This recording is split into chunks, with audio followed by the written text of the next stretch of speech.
Okay, I'm going to go ahead and get started. My name is Samantha Deutch. I'm the Assistant Director at the Center for the History of Collecting at the Frick Art Reference Library. I would like to welcome you to part 3 of our lecture series, Collecting Impressions, 6 Centuries of Print Connoisseurship, which was co-organized with our colleagues at the Metropolitan Art Museum's Prints and Drawings Department, Nadine Ornstein and Jennifer Farrell. With my colleague here, Louisa Woodruby, who's the head of research department at the library, and coordinating closely with Jenny Gibbs from the IFPDA Foundation, who also supported the foundation that is today's lecture series, and the whole lecture series, actually. Today, Blair Asbury Brooks will present on the fine print dealer, Heinz Pagan.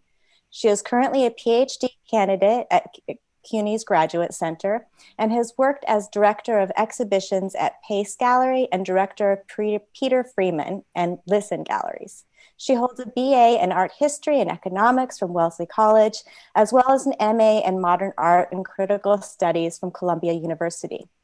Most recently, she was awarded the Center's Junior Fellowship, sponsored by the Crest Foundation, where she spent her time researching the subject of her dissertation, a chapter of her dissertation, today's lecture, Heinz Berggruen. Thank you, Blair. Thank you. And before I start, I would actually like to thank you, Samantha. In the middle of the pandemic, Samantha went to the closed Frick library and scanned a number of the Gallery Berggruen catalogs for me. So you'll be seeing her scans throughout the presentation. It was valiant and it was time consuming, and I am very grateful. So to begin, dealer and collector Heinz Berggruen was an unlikely gallery owner in post-war Paris. As a German without connections or capital, Berggruen started his art dealing career as an outsider. He nonetheless built a successful business promoting European modernists, often his fellow exiles and emigres. As Berggruen explained in his autobiography, not being dependent on anyone else and single-mindedly striving for whatever struck me as being important or of lasting value, I was able to do justice to my own aesthetic ambitions. He added that the financial basis was provided by the intensive trade in graphics. Soon, I was the most active dealer in Paris of original lithographs and etchings by successful artists such as Chagall, Miro, and above all, Picasso. From the late 60s up to his death, I had a contractual right to sell 30% of Picasso's graphic output. At the time, graphics by contemporary artists were highly valued throughout the world and in very great demand. With graphics, said my friend Frank Pearls jokingly, you're printing your own money. For Berggruen, while prints were the financial basis, I argue that his interest in the medium predated its business advantages, and that the care and expense he devoted to the promotion of prints further show his appreciation. Here are the 66 catalogs produced during Berggruen's tenure. I should note that he left the gallery in 1980 to focus on his collection. The cover of the catalogs were often original prints made by the artists for that purpose. The numbered catalogs include both the gallery's exhibition and commercial catalogs, commercial sales catalogs. Exhibition catalogs were published on the occasion of a show. Berggruen commissioned texts and poems. The latter, a practice previously common in artist books, not in gallery exhibition catalogs. Of the 66, 34 were devoted to prints. 15 of those were sales catalogs. Unlike exhibition catalogs, they're not based on an exhibition, but are commercial tools. Organized by artist alphabetically, and then each artist's work organized chronologically, prices are also listed. And as Berggruen recognized, his sales catalogs became a barometer for prices of prints. Now, before getting further into his gallery and its catalogs, I want to provide an overview of the unusual path Berggruen led Berggruen to a career as an art dealer in Paris, a path that shaped the curatorial choices he later made at the gallery. Here is a close-up of the sales catalogs we will focus on later. Heinz Pagan was born in 1914 in Berlin. His parents owned a successful stationery store across from the family apartment. He later wrote that cultural activities did not play a significant role in their lives, Names like Picasso and Cézanne were almost unheard of in their circle, and that the only picture he recalled in the drawing room of the apartment was a color reproduction of Rembrandt's Man with the Golden Helmet. Berggruen left Germany to attend university in France. Thus, in 1933, as the National Socialists were staging their first exhibitions defaming modern art in Germany, Berggruen was studying in Grenoble and Toulouse. He returned to Berlin in 1935 and worked as a journalist. Due to rising anti-Semitism, however, his byline at one of the papers to which he contributed, the Frankfurter Zeitung, were reduced to his initials. He later wrote that in 1936, he gradually became aware of the political situation, and his desire to leave Germany grew. So Berggruen left in 1937. California was his destination, only because he won a scholarship to UC Berkeley, enabling him to get into the country on a student visa. At the time, the Bay Area was undergoing major cultural and infrastructural advancements. The Golden Gate Bridge opened, I think, 3 days before he arrived. The first time he saw work by Paul Klee, or even heard the artist's name, was in San Francisco, where he was introduced to the work at the San Francisco Museum of Art, now the San Francisco Museum of Modern Art, or SF-MoMA. Berggruen was able to discover Klee in California because prior to his arrival, significant promotion of European modernism had been accomplished on multiple fronts. One being Galka Scheier, herself a German immigrant, who built awareness of the group of artists called the Blue Four. Scheier's work was mobilized by SF-MoMA, which opened in 1935 and where Berggruen got a job. Of particular significance to Berggruen's long-term interests, there were two important Picasso exhibitions at the museum during his tenure there.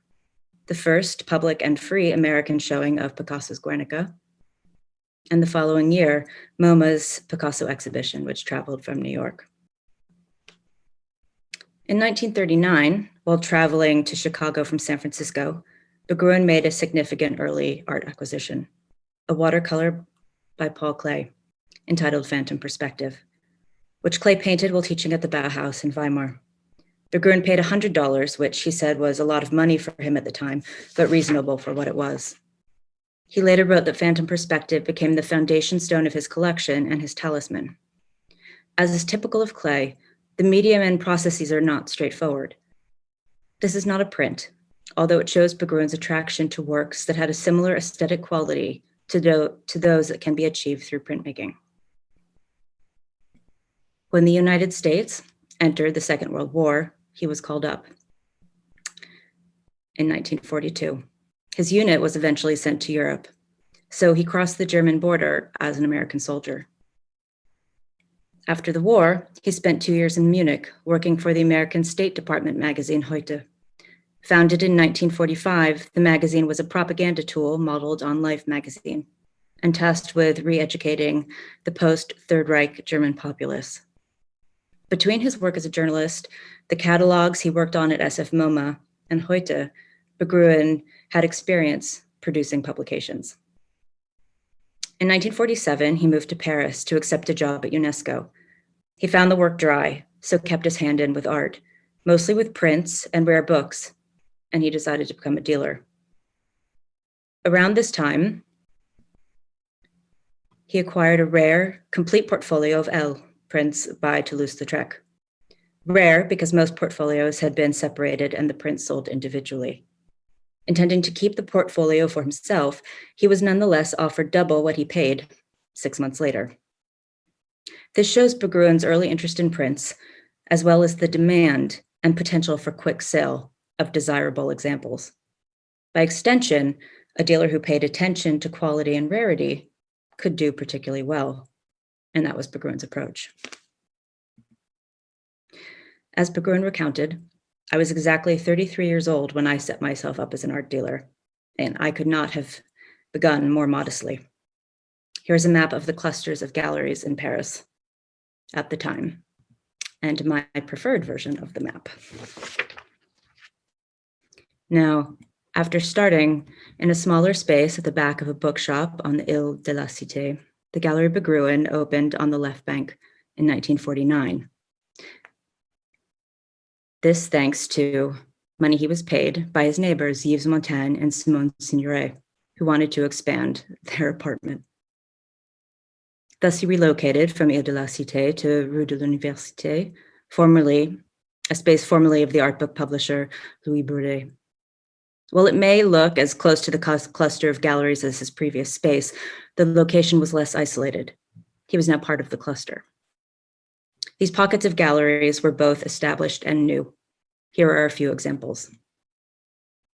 On the left, we have Daniel Henry Kahnweiler, German dealer who opened his first gallery in Paris in 1907. He was the champion of Cubism and Picasso's main dealer early on and then permanently after the war. The name of the gallery is after Kahnweiler's stepdaughter and was a legally necessary Aryanization under the Vichy regime. At the center is Pierre Loeb, who opened his gallery in 1924 and emigrated to Cuba during the war, eventually returning to Paris. His gallery program from the 1920s onward was comprised of a similar roster to Berggruen's. At the right, we have Gallery Megd, run by husband and wife, Aimé and Marguerite, which was one source of prints for Berggruen. They published works by artists such as Miro, Braque, and Chagall. And now here I would like to acknowledge the work of Inez Hensler of the Pompidou Center. Hensler's master's thesis, which focused on Berggruen's Mcgruin catalogs from 1965 to 1980, the sales catalogs, is the only other academic work on Berggruen outside of museum publications. In her thesis, Hensler lays out the terrain of the other print dealers active alongside Berggruen, often using the publication Nouvelles de l'Estampe as a central source. That journal was founded in 1963 by Jean Admar, who was an important figure in the promotion of prints in France. Once I'm able to access libraries and archives, I look forward to exploring the sources and adding to Ms. Hensler's research. Now, why were prints so popular? From the collector's side, prints' lower prices than, say, a painting or a sculpture allowed a larger swath of the art-buying public to own original works of art and even a real Picasso or Matisse. From a logistical perspective, the works could be easily shipped and stored. Here we see Berggruen's assistant in action. Heinz Pagan later wrote that his colleagues admitted to feeling slightly jealous because André packed the best parcels and most robust rolls in the whole of Paris. Indeed, these logistical advantages helped dealers as much as collectors. From artist perspectives, prints, an umbrella term for an array of processes, provided new challenges and forms of expression. Printing is unusual in its collaborative nature. It requires technical expertise. Prints require skilled printers. To explain this relationship, I look to the example of Fernand Morlot, who specialized in lithography and color lithography, which was highly popular. Morlot printed most of the Gallery Berggruen catalog covers, as well as its posters. He was also the printer of many of the works which passed through the gallery's inventory. In addition to Matisse and others, he worked with Picasso. The painter, François Gillot, Picasso's partner at the time, wrote that Morlot's studio was dim, cluttered, ramshackle place.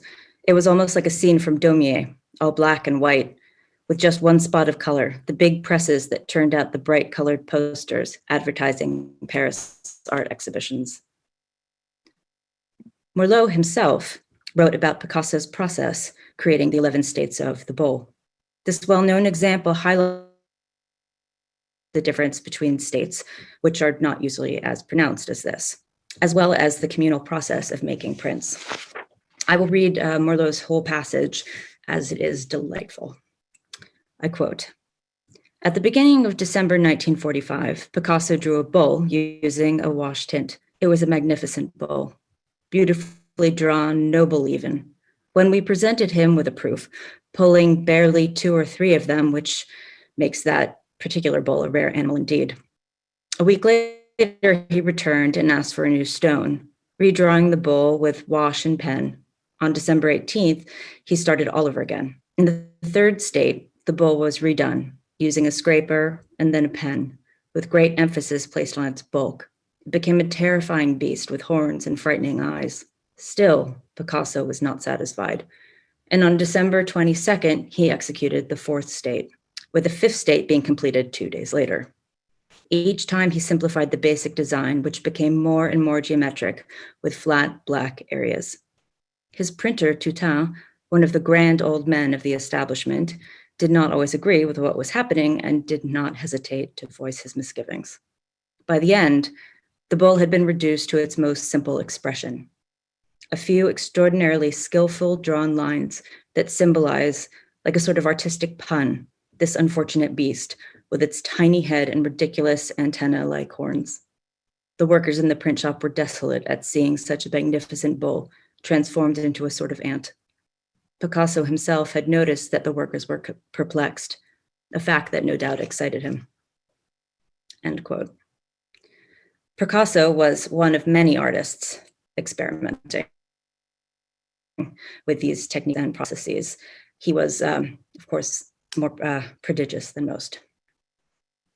Now, I'd like to move outwards for a moment to the art market at large and the transatlantic displacement caused by the Second World War and the artistic shifts that resulted.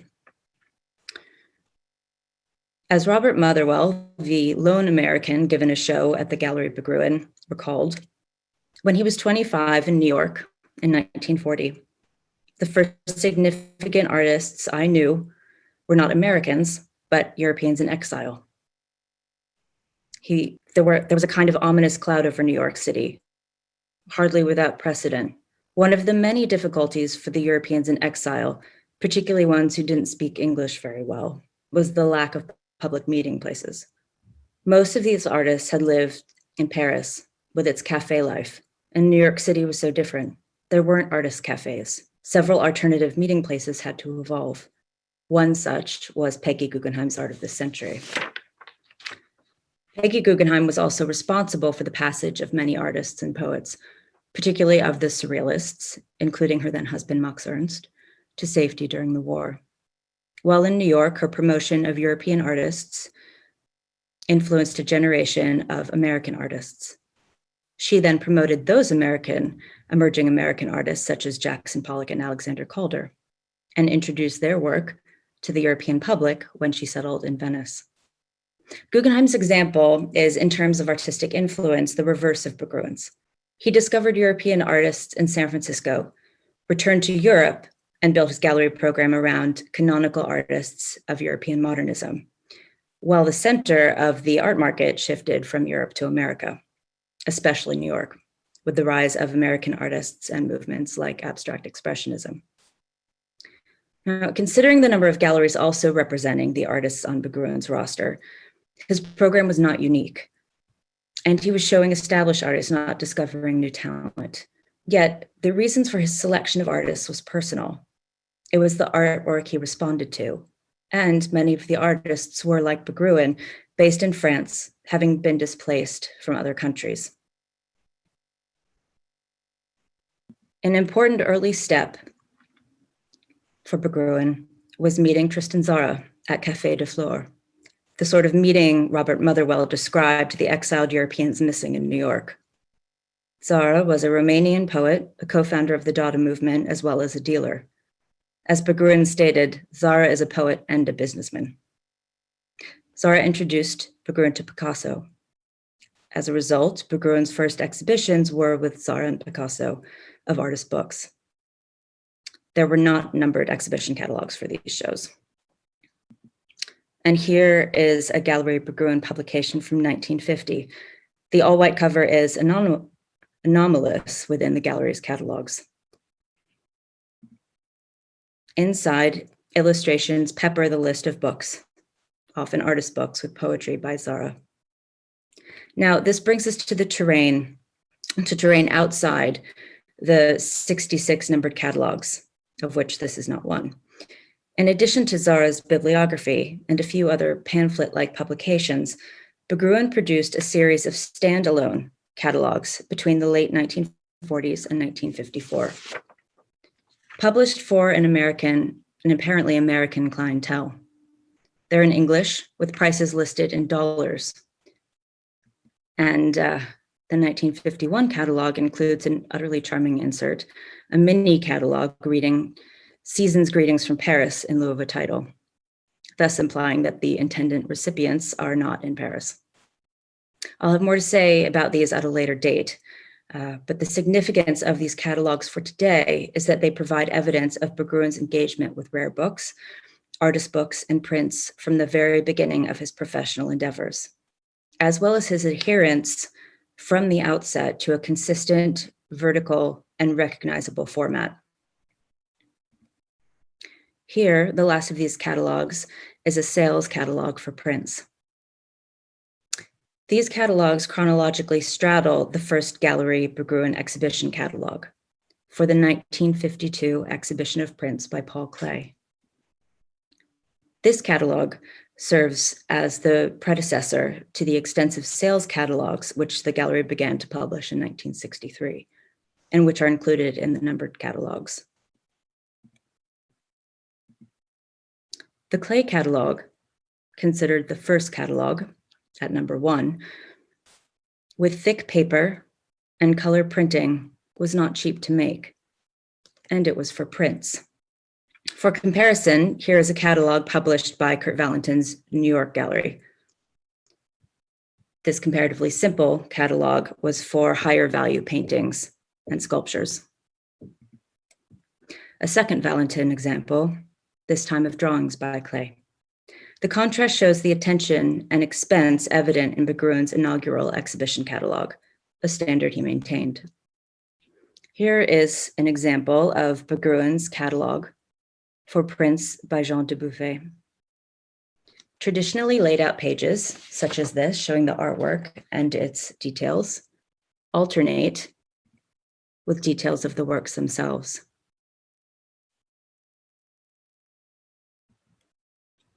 The poster for the exhibition corresponds with the catalog design. Now, compared to Pierre Matisse's catalog for Dubuffet's paintings.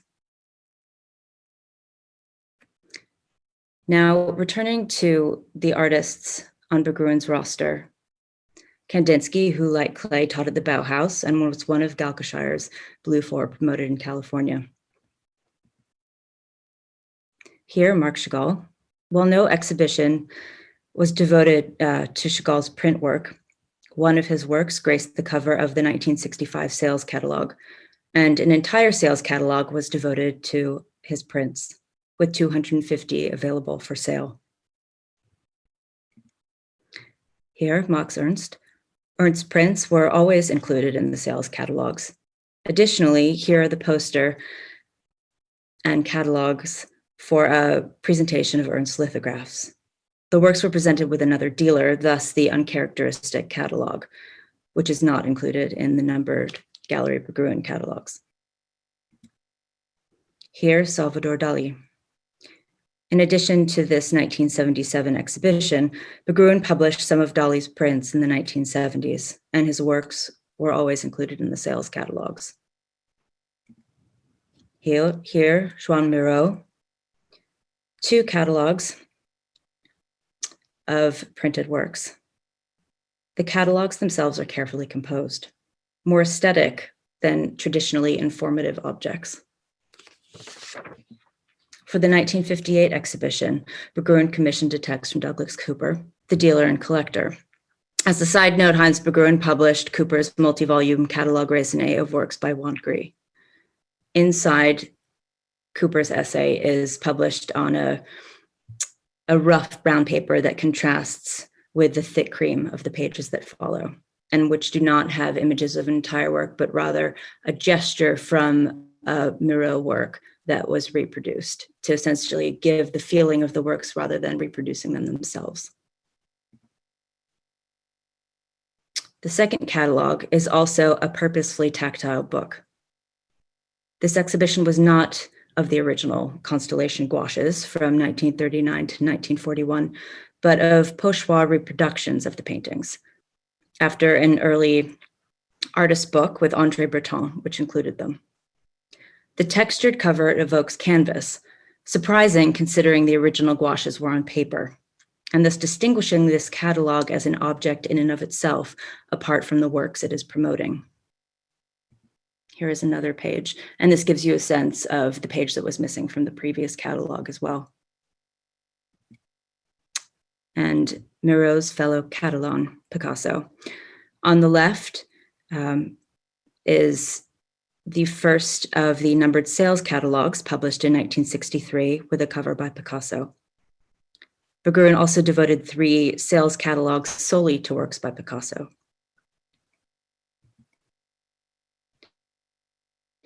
In addition to fellow exiles and émigrés, Berggruen showed canonical French artists. Works by Georges Braque were included and often commanded high prices within the sales catalogs. This early exhibition was devoted to Braque's prints. Here, examples of early Cubist prints, in addition to his more recent prints. Leger's solo exhibitions at the Gallery Berggruen were of paintings, but his prints, such as these, were also always included in sales catalogs. 2 examples of exhibition catalogs for prints by Matisse. The 1954 exhibition, on the right, the cover was after a cut paperwork, especially composed for the purpose and printed by Morlot. Berggruen had held the first solo exhibition of Matisse's cutouts, and that had been the previous year.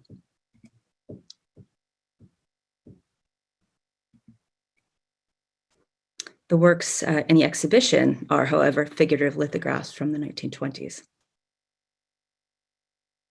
In addition to these canonical artists, Berggruen did work with a somewhat younger generation, some of whose prints he published. One example is the Japanese Paris-based Yozo Hamaguchi, a preeminent artist working in mezzotint. And here we have Pierre Soulages. This exhibition contained prints such as these color lithographs published by Berggruen. A selection of posters for print exhibitions, which usually corresponded with the exhibition catalog design, with the exception of Matisse's cutouts. All were printed by Morlot. The sales catalogs themselves began in 1963 under the title Original Contemporary Prints. For additional context, while Berggruen was working at SF MoMA, the museum published a catalog of contemporary art, which included a number of works from the 19th century. It was published around 1940. So, deeming a catalog contemporary, which included works by Picasso and Klee from the 1900s and 1910s, was less of a stretch. By 1965, the next sales catalog was dubbed Maîtres Graveurs, or Master Printers. The name was potentially a play on the dealer Ambroise Volard's term peintre graveur, or painter printmaker, which Vollard invoked in his publications to link the artistic practices, thus ostensibly raising printmaking.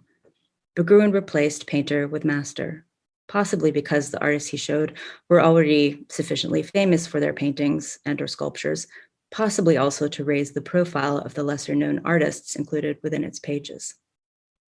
Despite the name change, the 1963 format set the standard. On the interior, there was also a note that all the works were original, signed by the artists, and in perfect condition. Now, one frustration I have going through all of the catalogs is that they do not list which edition of a print is being offered. They list the number of editions, but not which specifically is being offered. For example, Braque's Cubist print, Fox. The work was rare because it had been on the market for a few decades, and many editions were already placed in major museums internationally. The work, however, appeared multiple times in Berggrun's catalogs, in the Braque exhibition catalog as well as sales catalogs. Was it the same edition being offered multiple times? Did Berggruen obtain multiple editions over the years? We don't know. And it makes tracing the prints that went through his hands very difficult for me. Moving on. Beginning in 1968, Berggruen commissioned artists outside of his most lucrative artists to produce original lithographs for the cover of sales catalogs. Again, another example of a Brock shown in the early exhibition coming back in a sales catalog, but I don't know if it is the same actual object itself. Here, the 1972 Mcgruin with an original lithograph by Mata, printed by Merlot. Mata had also fled to New York during the war and was shown at Peggy Guggenheim's Art of the Century. The full work covered the back and front of the catalog. Inside this particular catalog, there are two inserts. One is a price list. With these catalogs, prices were either printed next to the images or in a separate insert, such as this. As with the exhibition catalogs, color was sometimes used in the sales catalogs as a means of highlighting works. This print by Clay, although I don't know if it's the same edition, here is an installation shot of it as hung in the Museum Berggruen in Berlin. The second insert in 1972 is an anomaly within the gallery's publications, and it packs a visual punch. It's even brighter in person. The supplement includes 25 works by American artists. This is the reverse of the early striped catalog, in which European artists were being marketed to American clients, noting the gallery's French address, but with everything else in English and the prices in dollars. Here, the Americans are being presented to the French in francs. Here are the final four Mcgruin. All have covers by younger generations of, well, somewhat younger, of European artists. The contents remain consistent with previous iterations. Works by the same canonical artists, the highest prices usually being asked for works by Picasso, sometimes Clay, followed by Matisse, Braque, Leger, and Kandinsky.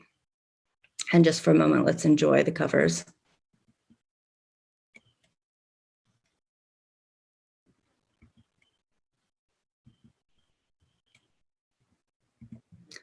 Now, to conclude, I would like to reiterate one more time that even though prints were the financial backbone of his gallery, Heinz Mcgruin gave their promotion an attention and care that implies a passion for the prints themselves beyond mere business savvy. Thank you. Thank you, Blair. That was amazing, as usual. Your last talk was good, too. So I have a couple questions coming in.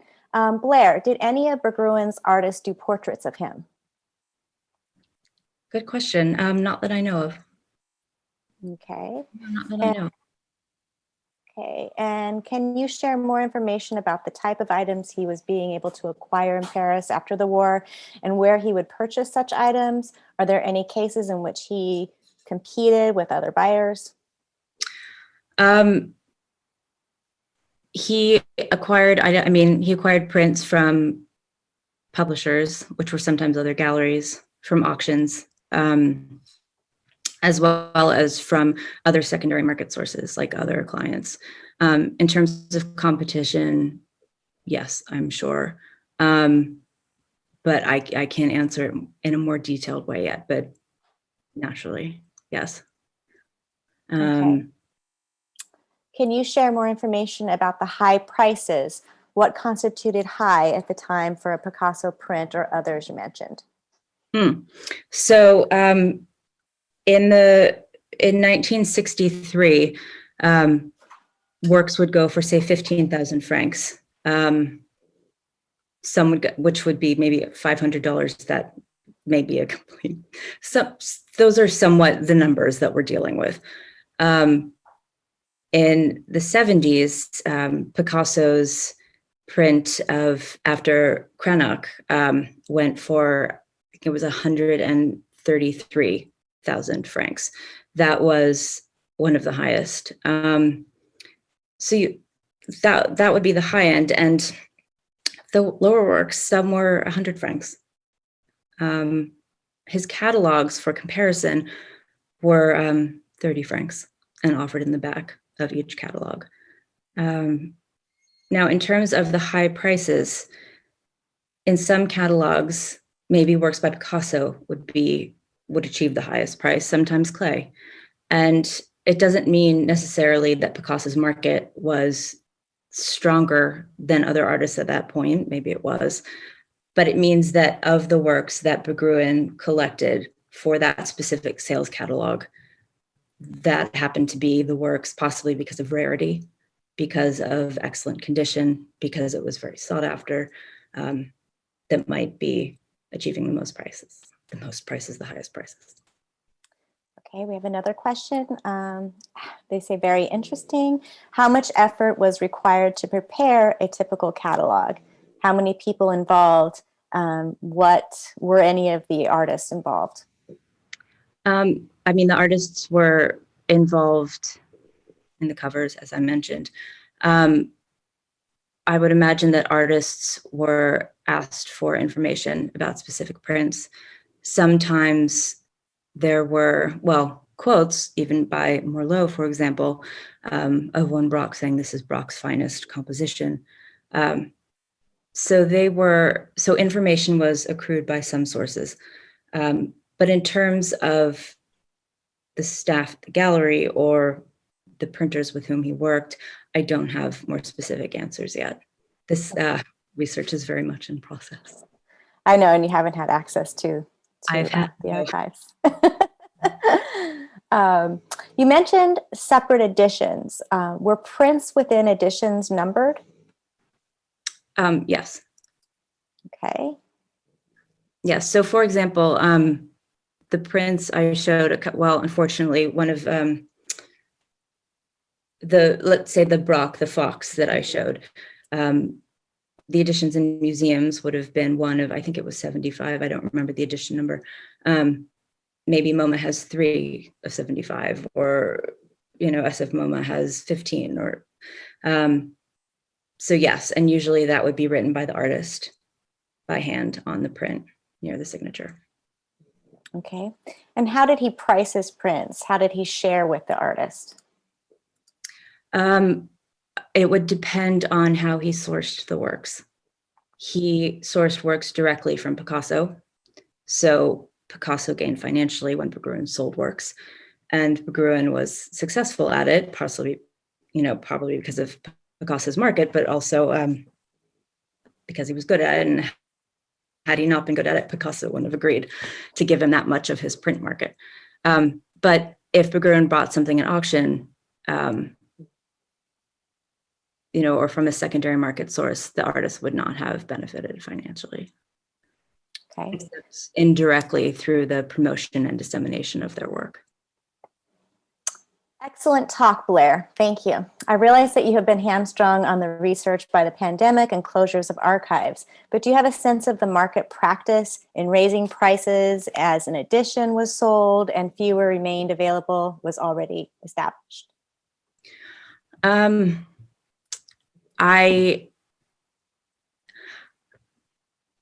I mean, it would, yes, I imagine it was well established, particularly within the print market, not only for prints that were, editions that were particularly fine, but as rarity increased. I don't know if, and I don't believe necessarily that the number that the edition had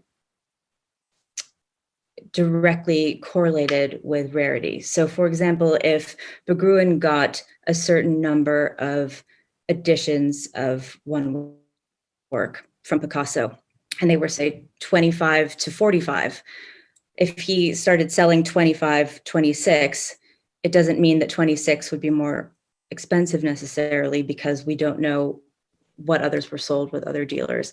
That information, if it came directly from the artist, probably would have been centralized from the artist. In terms of pricing from the primary market like that, it would usually be centralized with the main dealer. There we have Confiler. But that's one reason that the sales catalogs are quite fascinating, because he had to establish and then publicize prices, which is its own means of centralizing prices from a number of sources. But in terms of his practice, because I don't know which editions he was selling, I can't answer specifically for him. But yes, the rarer work. So we have a great lecture. Thank you. Was clay his favorite artist? Yes. Okay. The Phantom Perspective, which he bought in 1939, he took with him when he joined the army, and he kept with him. He likened his attachment to that specific work as bringing back some of the joy of his childhood in Berlin. He describes it in almost a visceral reaction. And he likens his attachment to the object itself to Walter Benjamin carrying Clay's Angela Novus work. And Berggruen kept that piece until he donated 90 works by Clay to the Met. So it's now in the Met's collection. And we have another, this is probably part of your broader dissertation topic, but what happened in the later part of Berggrun's life? Did he die in America or Europe? Was he a monuments man? He had such superb taste and is the equivalent of Durrell to the Impressionists. His catalogs are so extraordinarily attractive. I agree about catalogs. No, after he left the gallery, his life continued to be quite fascinating. He was not one of the monuments men. Douglas Cooper, who I mentioned, the dealer and collector who wrote the Catalogue Raisonné for Juan Gris that Berggruen published, was one of the monuments men. Both Berggruen and Cooper were trilingual. And anyway, that's a very fascinating other story.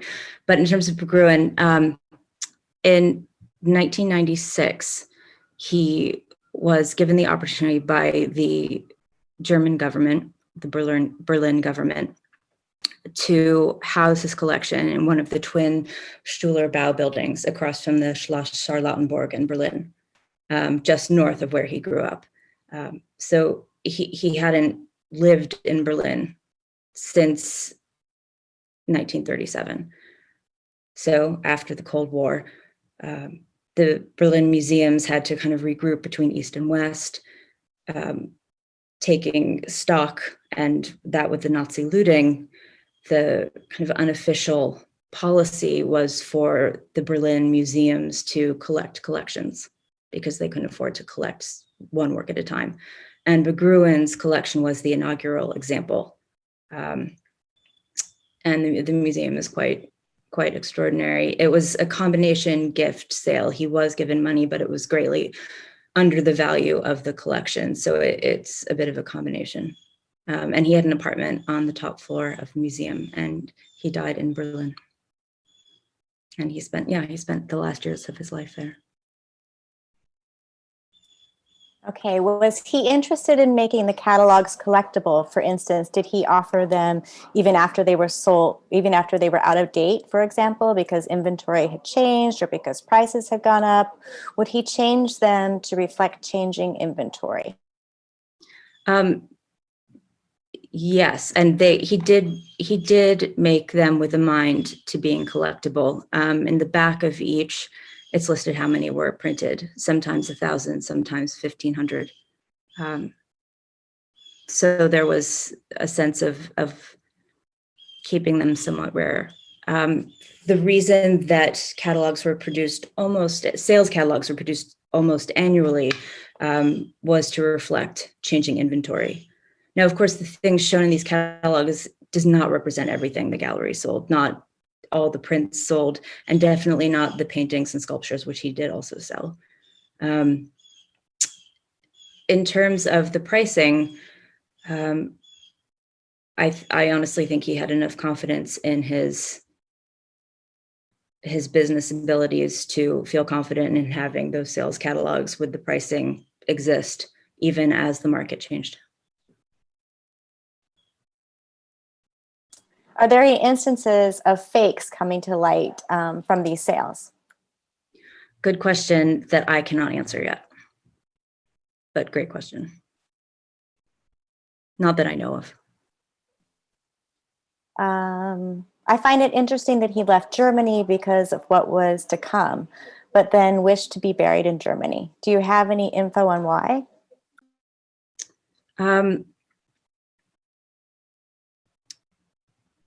Berlin was his beloved hometown, and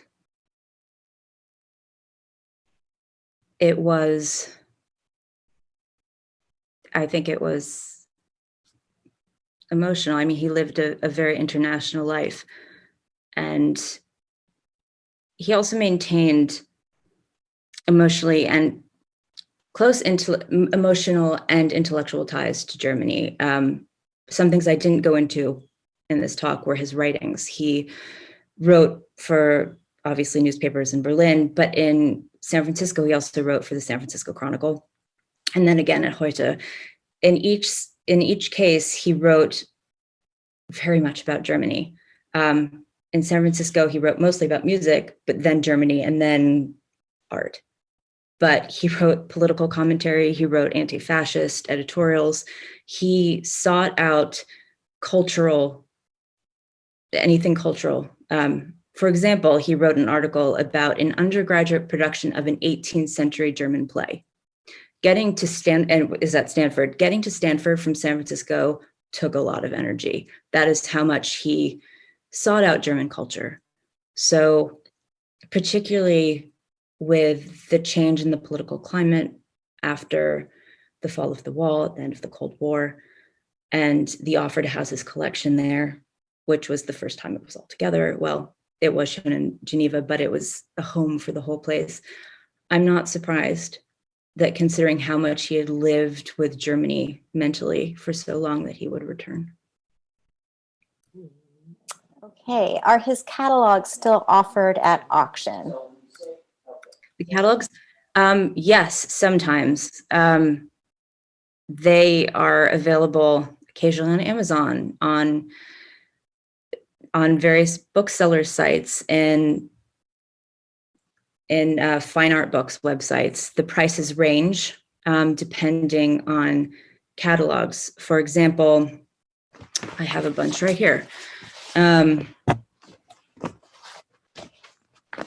example, the 1974 sales catalog, here with a cover by Paul. It seems to be more common for whatever reason, I don't know, so prices are lower. The 1975 catalog is actually not even in the collection of the Frick or of the Met. It's at the New York Public Library, and I did not get there in time before everything closed. I scoured the internet, and after months and finally changing my search engine, found it in Stockholm. I'm still waiting for it to arrive. But yes, the catalogs are available at auction, but they're also available through a number of sources with wide-ranging prices. Okay. What is the relationship with the San Francisco Gallery? The San Francisco Gallery was started by his eldest son, John. And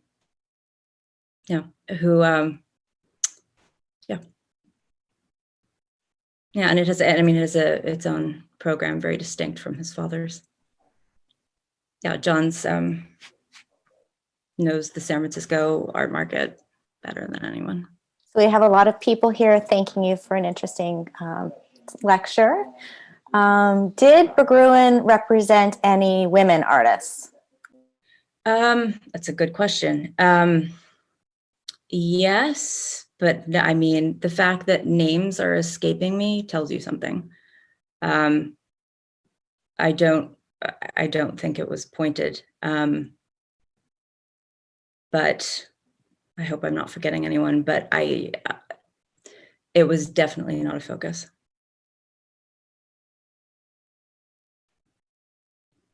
Getting through all of the thank yous here. There's a lot of questions. I'm just going to go ahead and answer this about why the Frick Art Reference Library has the catalogs and if they're available to other scholars. And the answer is yes, they're available to other scholars.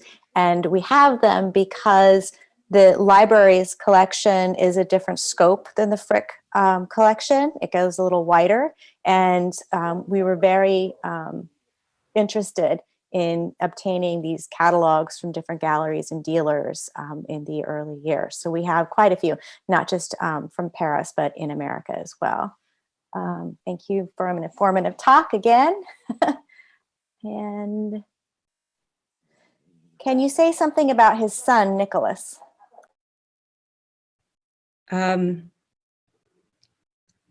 He's based in Los Angeles. He and the rest of the family have been very supportive of the dissertation, but in, I have to say, a way I greatly respect. They have never pushed me to move in any direction. They've never asked exactly what I'm working on. More than Nicolas, Olivier has been my contact. But I have to say, I greatly respect the way the family has approached this, and they've been very generous with material. I have a question for you. Were Berggrun's catalogs atypical for the time, or did other dealers spend so much time working with prints and the catalogs, or was that kind of part of the reason why he was so successful? That is a question I can't answer properly, and I hesitate from starting to answer. And one reason is that I haven't been able to get to materials. The catalogs I showed, which the slides weren't working, but those are things I scanned from the Frick collection before it closed. The other works, the other catalogs that were on the way, I'll get to later. But I cannot say to the extent I would like how his catalogs compared to all of the other dealers. From what I've seen, his were by far, if not the most consistent in their format. Okay, and somebody saying this has been a wonderful talk and you've exhibited grace under pressure. Thank you. Because we had some technical difficulties. Oh, can you say anything about Heinz Berggrun's legacy? I think that his legacy is much better known in Germany, partially because of the museum. Less known here. Hopefully that will change after my work. In Paris, the gallery exists, but I think it's a legacy that can still grow in terms of how it's understood. What I mean, this is somewhat off answering the question oddly, but for example, when he was in San Francisco, he worked with Diego Rivera, and that was what made him want to work with living artists. The Diego Rivera archives are in San Francisco, and there is a whole folder devoted to Berggruen, not his work with Rivera, but of his legacy afterwards. So his gallery and his collecting end the act of, through the bequest and sale of the works to Berlin, his legacy has kind of gone back and is being inserted into his past. But yeah, I think the legacy is a very rich topic that has yet to be fully explored. And that's what I'm endeavoring to do. Okay, we're going to wrap this up with one last question. It seems we are as interested in the man as what he did. Will your dissertation expand on his biography, that he left Germany before the Nazis does not mean he lost the love of his country? There is German art and music before and after the Nazis. Mm-hmm. Yes, the dissertation will also discuss his biography, specifically in the ways it shaped his professional life and the artists he was attracted to and his collecting. I don't think you can separate them at all. Yeah. Okay, well, thank you so much, Blair, for a wonderful talk, and thank you all for attending. Thank you so much. Have a nice day. Bye.